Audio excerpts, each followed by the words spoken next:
24x7 पर आपका स्वागत है। हमारे साथ भविष्य वक्ता हस्तरेखा विशेषज्ञ आर.के. चौधरी उर्फ बाबा भागलपुर हमारे साथ हैं। उनसे जानेंगे अग्निपथ योजना के बारे में, शनि जो वक्री हो रहा है उनके बारे में जानेंगे, कोरोना जो बढ़ रही है उनके बारे में जानेंगे, आर.सी.पी. सिंह जो राष्ट्रवाद का पता साफ हो गया उनके बारे में जानेंगे। हमारे साथ बाबा भागलपुर है। बाबा चैनल पर आपका स्वागत है। धन्यवाद। ओम नमो नारायण।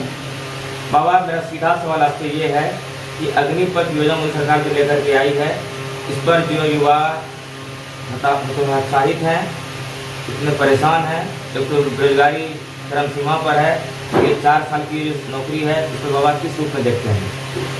यह ठीक नहीं है। सरकार को सभी प्रदेशों के मुख्यमंत्री के साथ, सरकार में केंद्र सरकार को सभी प्रदेश के मुख्यमंत्री के पास साथ मिलकर एक योजनात्मक बैठक बुलानी चाहिए और सभी का राय विमर्श विचार लेकर और पक्ष विपक्ष सभी पार्टियों का, और उसके बाद इस तरह की योजना उनको लानी चाहिए राष्ट्र हित में। लेकिन ऐसा नहीं लगता है कि यह योजना राष्ट्र हित में है। सभी विधायक कोई विधायक सांसद बनता है तो उसका 5 साल जीतने पर उसको पेंशन दिया जाता है। युवाओं का कहना यह है कि 5 साल पेंशन जाता है और हम 4 साल नौकरी करेंगे तो हमको पेंशन नहीं देगा। इस पर आप क्या रूप में देखते हैं? मेरे समझ से यह बिल्कुल गलत है। इस तरह का योजना जो सरकार लाई है, इसके पीछे शनिदेव का सीधा हाथ चाहिए। हम तो राजनीतिक विशेषज्ञ नहीं है या सेना के विशेषज्ञ नहीं है, हम ज्योतिष शास्त्र के विद्यार्थी ही कहिए, विशेषज्ञ नहीं कर सकते अपने आप को। तो मेरी भविष्यवाणी 100% विगत 19 वर्षों से सही हो रही है। तो इस संबंध में मेरा यही कहना है कि 5 जून 2022 रविवार को 3:15 बजे अपराह्न में शनिदेव कुंभ राशि में बकरी हुए हैं और इसी अवस्था में वह बकरी अवस्था माना उल्टा चाल में ये 12 जुलाई 2022 मंगलवार को दोपहर 2:43 बजे के करीब ये मकर राशि में प्रवेश कर जाएंगे और 23 अक्टूबर 2022 रविवार को सुबह 9:40 बजे ये पुनः मार्गीय अवस्था को प्राप्त हो जाएंगे और मार्ग की गति करते हुए 17 जनवरी 2023 को शाम 6 बजे के आसपास यह पुनः कुंभ राशि में प्रवेश करेंगे। तो यानी 5 जून से 17 जनवरी लगभग 5.5 माह की इस अवधि के दरमियान विभिन्न तरह का उथल पुथल, सरकार का गलत निर्णय, आगजनी की घटनाएं, विभिन्न प्राकृतिक आपदाएं, कोरोना का पुनः वापस आना, कोरोना जैसे कोई नया वायरस उत्पन्न होना, इस तरह का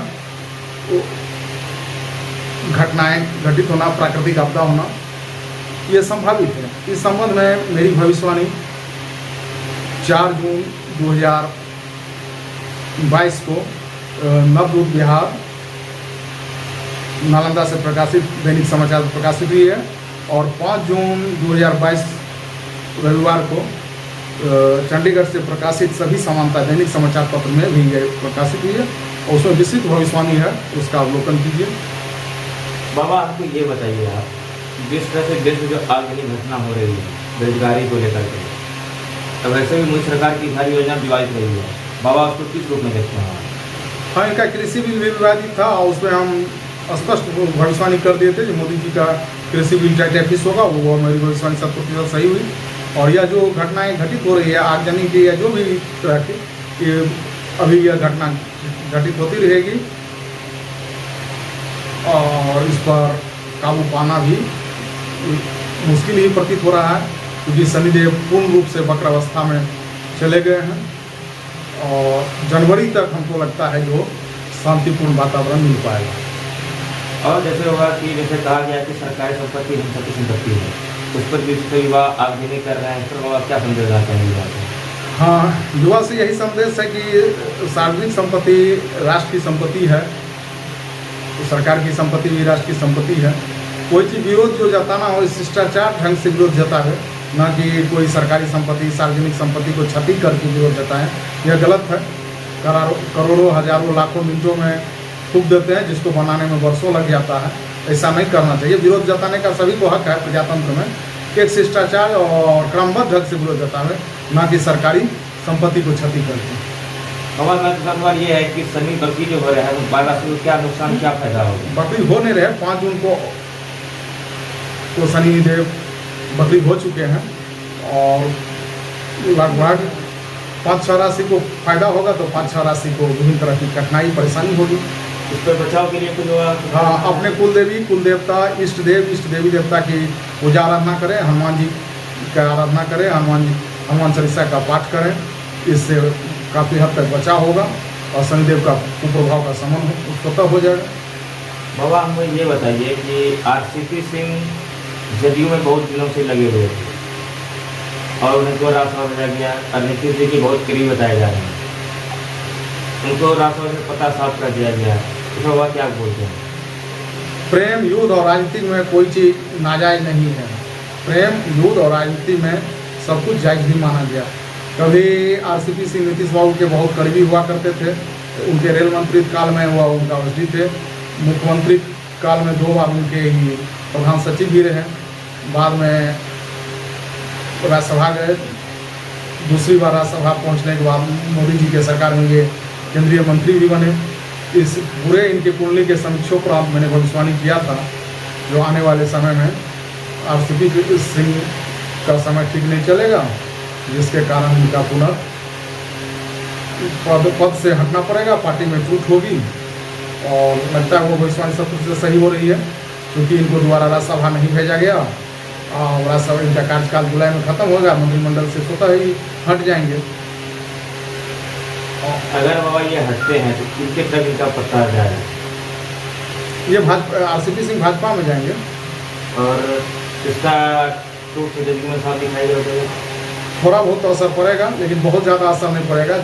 जदयू के सर्वमान नेता एक ही हैं, श्री नीतीश कुमार, इसलिए विशेष असर नहीं पड़ेगा। और राष्ट्रीय अध्यक्ष रहे हैं, टूट होगा तो थोड़ा बहुत तो असर पड़ेगा। इससे सरकार भी उलट पलट हो सकती है?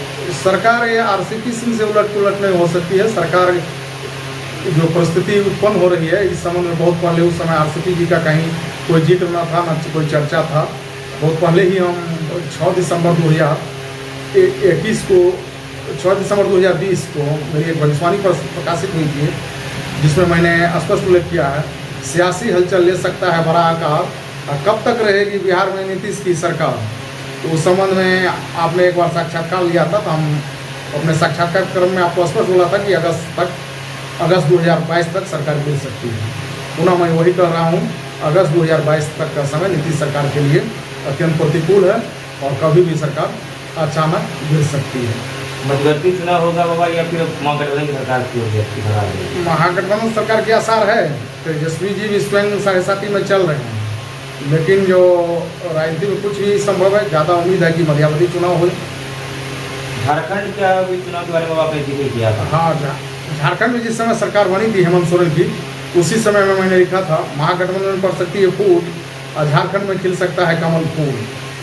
तो ये हेडिंग था, यानी शीर्षक था। उसमें लिखे थे ग्रहों की ऐसी स्थिति है जो मुख्यमंत्री परिवर्तन हो सकता है। अगर मुख्यमंत्री परिवर्तन नहीं हुआ तो इनके गठबंधन में, महागठबंधन में फूट होगी और भाजपा का फूल यानी कमल फूल खिल सकता है। तो पुनः यही कह रहा हूँ कि बहुत जल्दी हेमंत सोरेन मुख्यमंत्री पद से हट जाएंगे, कोई नए मुख्यमंत्री बनेंगे। उसको अगर हेमंत सोरेन स्वीकार करेंगे और उनका गठबंधन स्वीकार करेगा तो ठीक है, और नहीं तो यह गठबंधन टूट के भाजपा गठबंधन की सरकार बन सकती है।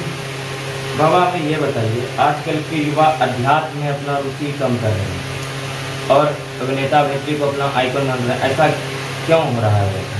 पश्चिमी सभ्यता का विकास बहुत ज़्यादा है, इसलिए सभी युवा ने, कुछ लोग कर रहे हैं, सभी लोग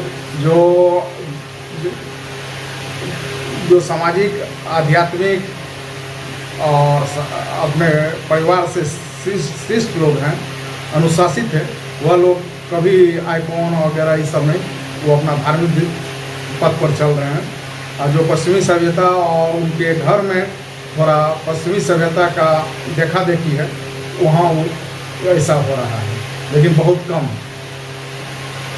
बाबा मुझे अगली सवाल ये बताइए कि आप भागलपुर में रहते हैं, भागलपुर में युवा ब्राउन शुगर को लेकर के नशे की लत पूरी फैल चुकी है, तो काफ़ी पेपर में भी काफ़ी चर्चाएँ आई थी। बाबा इस पर क्या समझना चाहेंगे युवाओं को? हम इससे शिक्षाविद और समाज के प्रबुद्ध लोगों से निवेदन करते हैं अध्यात्मिक लोगों से कि युवा के भटकाव को रोके। भटकाव के कारण ऐसा हो रहा है। अचानक कम मेहनत या मेहनत से जी चुरा के और अच्छा ख्वाब देखते हैं, इसीलिए होता है। मेहनत करके ख्वाब देखे तो कोई परेशानी नहीं होगी, बिना मेहनत के करते हैं इसलिए। और सामाजिक राजनीतिक लोग इस ओर ध्यान देंगे तो ये बुराइयाँ समाज से या भागलपुर से स्वतः दूर हो जाएगी। बाबा मेरा आखिरी सवाल ये है कि बाबा अपना आइकॉन किसको मानते हैं? स्वामी रामकृष्ण परमहंस को, राजा रामचंद्र जी को। बहुत बहुत धन्यवाद।